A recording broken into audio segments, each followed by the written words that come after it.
Kelompok 1 yang mempresentasikan DITI.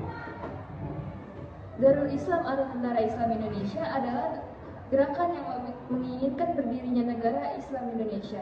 Pemberontakan ini dimulai di Jawa Barat, lalu menyebar ke berbagai daerah lain seperti Jawa Tengah, Aceh, Sulawesi Selatan, dan Kalimantan Selatan.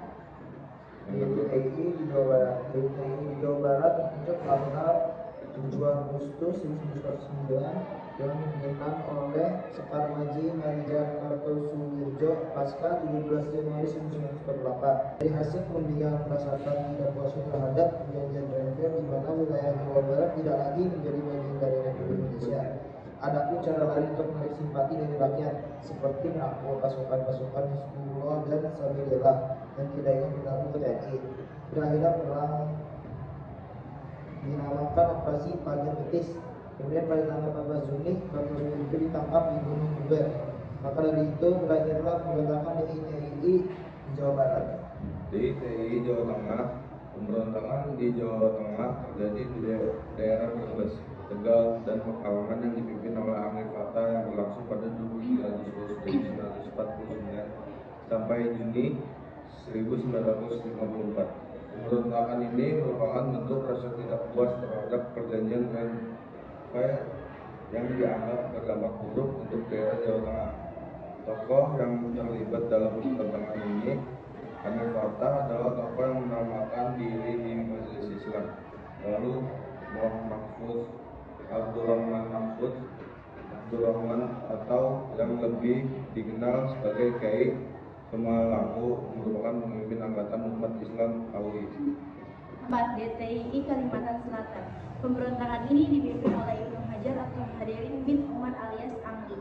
Ia mempunyai pasukan yaitu Kesatuan Rakyat yang Tertindas atau disebut KRYT.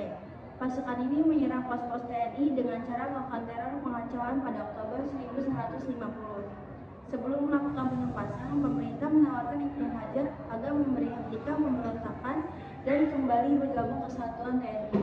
Tetapi setelah mendapat perlengkapan militer, malah memilih untuk melarikan diri untuk melanjutkan pemberontakan. Ada upaya mendamaikan pemberontakan, namun gagal. Pada 1959, Ibnu Hajar ditangkap dan dijatuhi hukuman mati. DITI di Sulawesi Selatan. Pelopor pemberontakan DITI di Sulawesi Selatan ialah Kahar Muzafar dengan nama Komando Gerilya Sulawesi Selatan KGGS. Konflik terjadi ketika tokoh utama menginginkan KGGS untuk bergabung dengan Angkatan Perang Republik Indonesia Serikat atau APRIS dengan nama Brigjen Hasanuddin, namun ditolak oleh pemerintah dan muncul rasa ketidakpuasan kelompok terhadap pemerintah.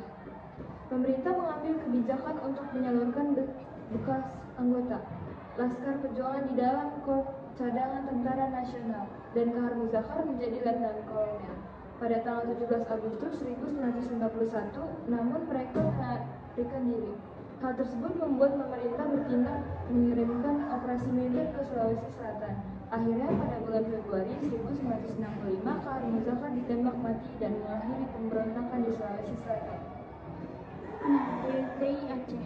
Gerakan DITI di Aceh awal munculnya gerakan 1959 sampai 1953. Pemberontakan ini memiliki tokoh utama yaitu bernama Daud Dongbulan. Ia pernah menjadi gubernur militer daerah istimewa Aceh pada masa kemerdekaan 1947. Selanjutnya, aksi militer gerilya melakukan penyerangan pada pos-pos militer dan aparat pemerintahan.